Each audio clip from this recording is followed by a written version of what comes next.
Hello, it's Miss Markwell here again for another week of home learning or online learning. And today we're going to be learning about the following topic. We are going to be looking at fat-soluble and water-soluble vitamins. So the driving question for today, please pause the video here and write this down at the top of your book or the top of your page in your book. We are looking at this. What is the difference between the fat-soluble and water-soluble vitamins? And maybe you're sitting at home thinking, I actually had no idea that vitamins had differences. Well, we're about to find out a little bit more about them. So before we get stuck into any new knowledge on the fat-soluble and the water-soluble vitamins, it's time to do a bit of recapping on what our previous learning has taught us. So in your books, I want you to do some bus stopping. I want you to create 3 different mind maps with 3 different headings. You should have a mind map on protein, a mind map on fat, and a mind map on carbohydrates. Now, the idea of these mind maps is that you have 1 minute for each mind map to write down as many things that you can possibly remember about that topic. So it might be the functions of protein, with the sources of protein, with a deficiency of protein, with what is an excess of protein. I'm going to give you 1 minute for each mind map. Therefore, there is a total of 3 minutes that this task will take you. And I've got my own little timer down here to time it for you. So once you hear the beep, you will move from the protein mind map to the fat mind map. So get your pens ready, get your protein mind map ready, and let's go.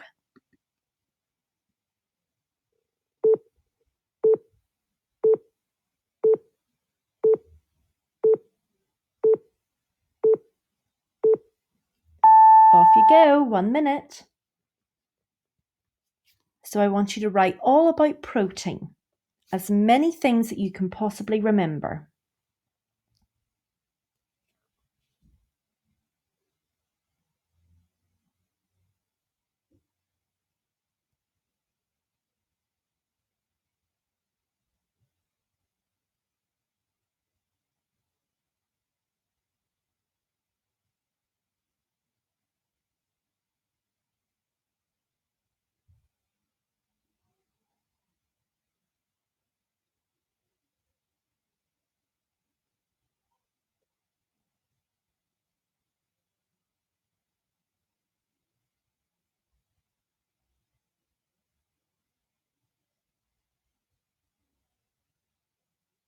Nearly at the end.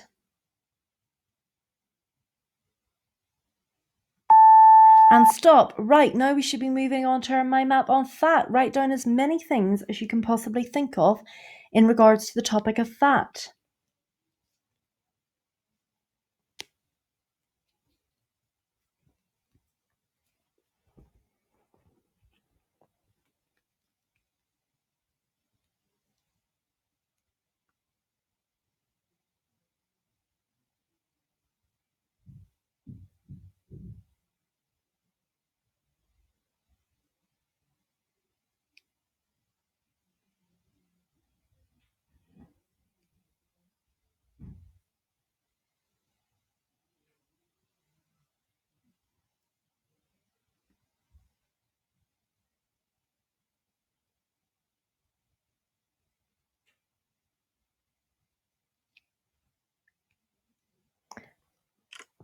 Okay, and stop. Now on to our last mind map on carbohydrates. Off you go, year 10.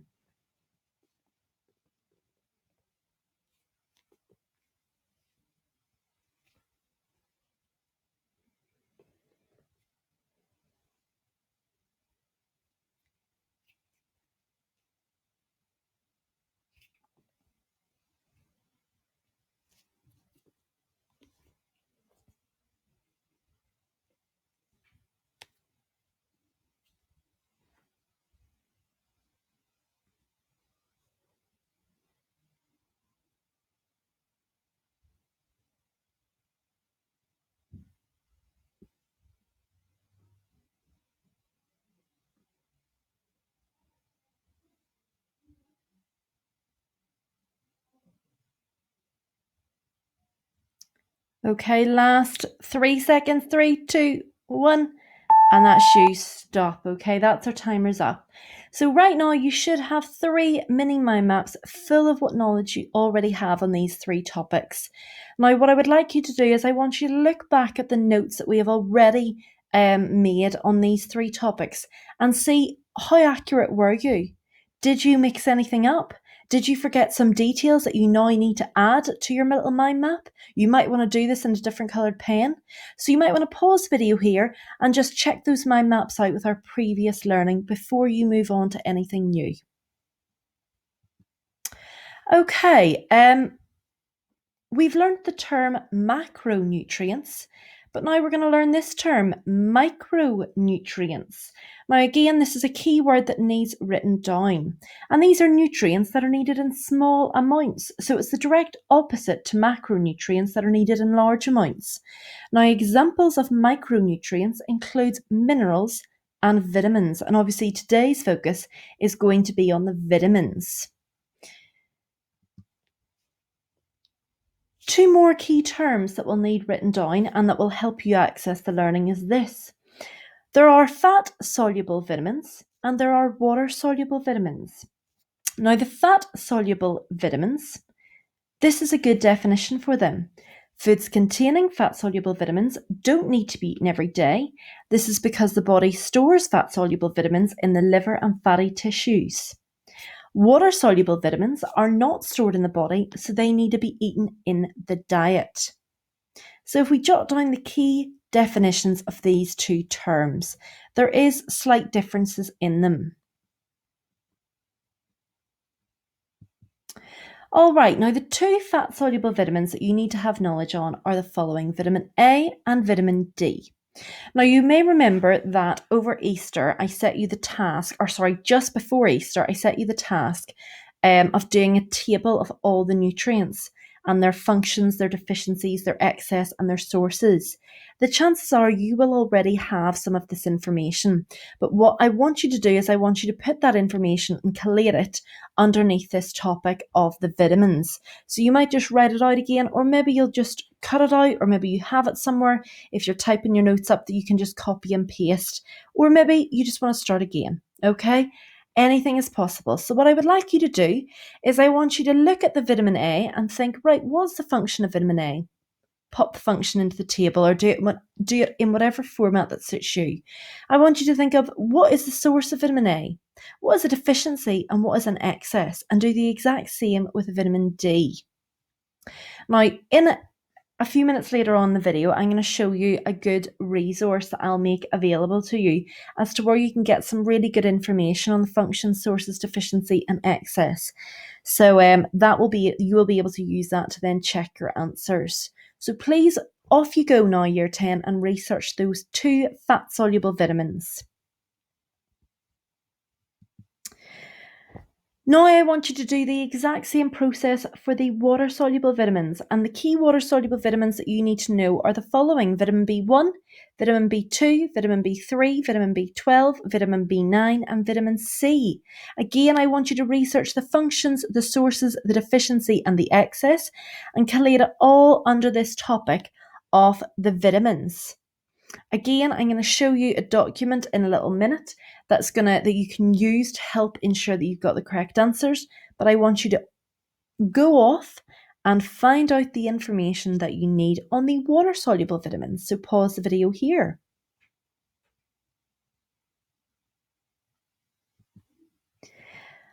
Okay, hopefully you've been able to gather lots of pieces of information. Now, you'll remember that in that just a few minutes ago, I said about there was a really good resource that sort of is a bit like a Bible, but for the micronutrients, and this is it here, okay? I'm going to scroll through this document. You might want to pause it at the relevant page as to where the vitamin that we're focusing on is. And this gives you some really good, succinct answers to check your knowledge on. So for example, here we've got our vitamin A. We've got the functions, we've got the sources, we've got the deficiency, and we've got the excesses. Does your answers look like the following? If they don't, you might want to pause the video here and fill it in. Likewise, we've got vitamin D here. If we scroll through, we don't need to know vitamin E or vitamin K, but look at this. We've got vitamin B1 and vitamin B2 from the water-soluble vitamins. Scroll again, we've got vitamin B3. That could become very useful. If we scroll to the next page, we've got vitamin B9, we've got vitamin B12, and we've got vitamin C. So please check your answers against this little Bible of knowledge on the micronutrients to check that you've got the correct answers. And we'll get to those. Those are minerals, so we'll get to those next week. So we will. Okay, we're going to watch this little video now that is going to take us through the fat. So what are the differences really between the fat soluble and the water soluble vitamins?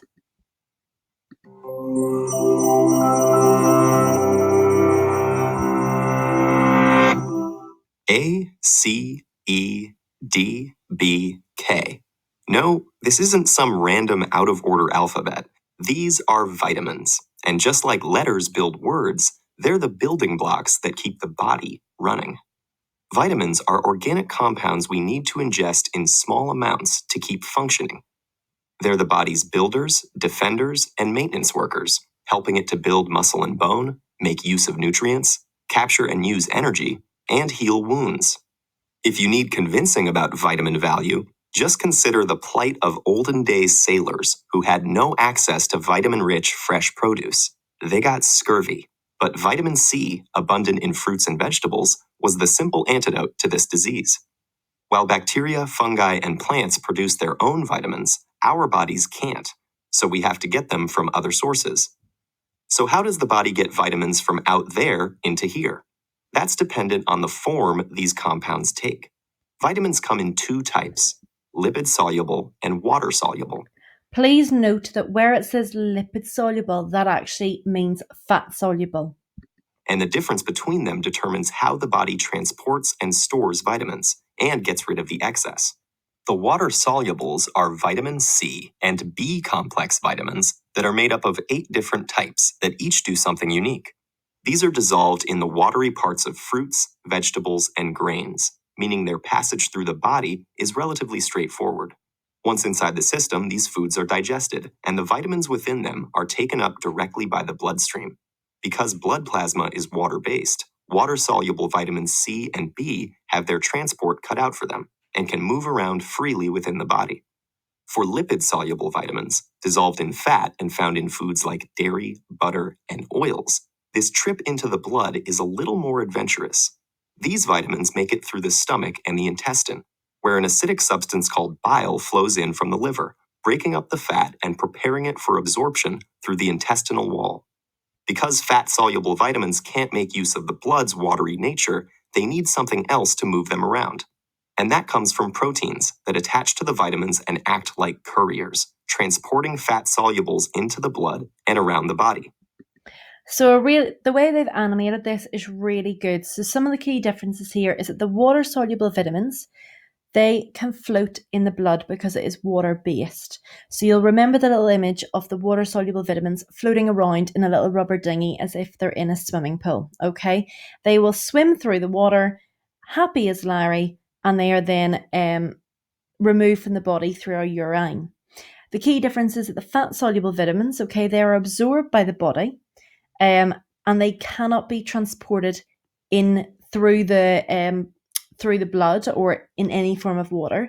Therefore, they need to attach the protein. Okay, this is why this is called a protein taxi. It's as if the protein is carrying the fat-soluble vitamin through the blood to get to where it needs to go.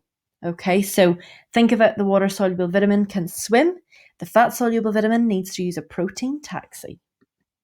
So this difference between water or fat-soluble vitamins determines how they get into the blood, but also how they're stored or ejected from the body. The system's ability to circulate water-soluble vitamins in the bloodstream so easily means that most of them can be passed out equally easily via the kidneys.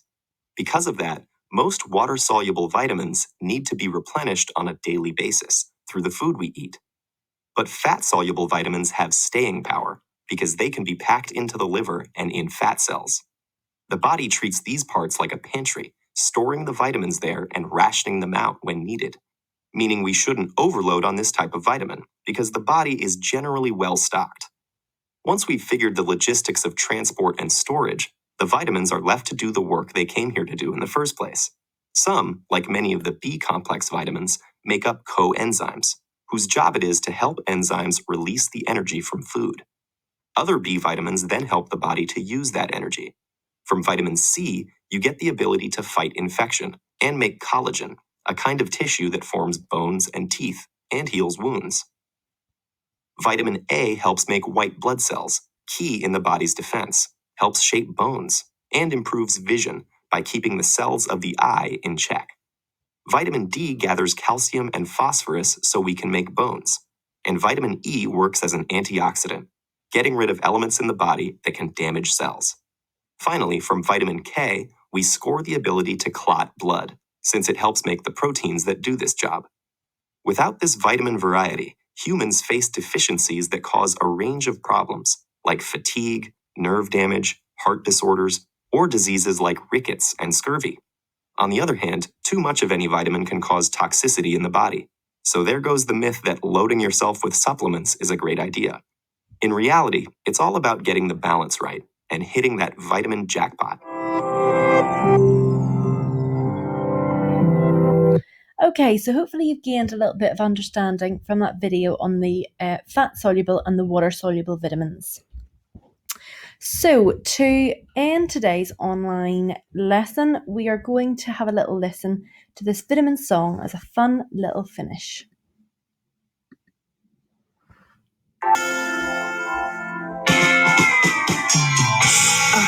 Hey, I'm vitamin A, the first vitamin on display. When you open your eyes, I help you see the light. When the germs arise, I'm gonna teach you to fight. Here we come with the vitamin B's. We're a great big family. So much energy you can gain for your metabolism and your genes and your brain.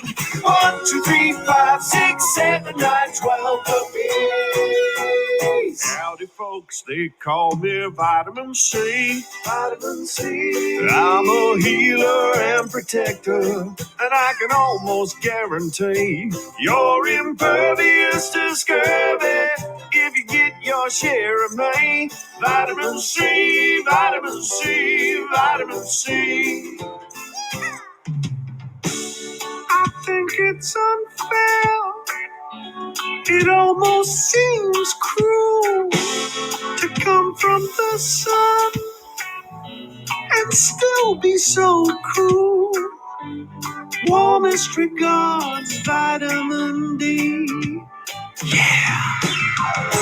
Well, babe, I know sometimes it's hard to recognize when you need some help to antioxidize.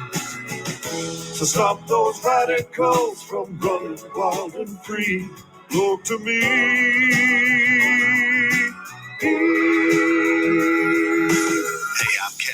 Some might say I keep your body rocking in a critical way. A well-known cornerstone for your blood and bone. I can't do it alone. You need all the crew, the whole retinue. Props are due, cause that's how you grew, and that's what you need to get through the day. Talk about vitamins A through K.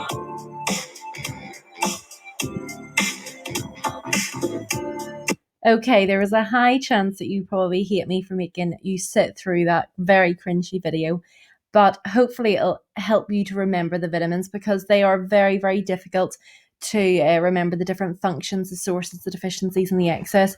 Please note, obviously, the vitamin song and the video previously does talk about vitamins that you don't need to know about, but just ignore them. If you take them on board, even better. So I hope you have learned a lot about the fat soluble and the water soluble vitamins, and you've realised that there is a key difference in the way that they are transported in our body, and they all have very different functions. They come from different places, and if we don't have enough of them, we will feel effects of them. So hopefully you've learned something new. I hope you're all keeping well, and that is our home learning done for this week and the online lesson. So come back next week and we will be looking at the other side of micronutrients, which is minerals. See you later.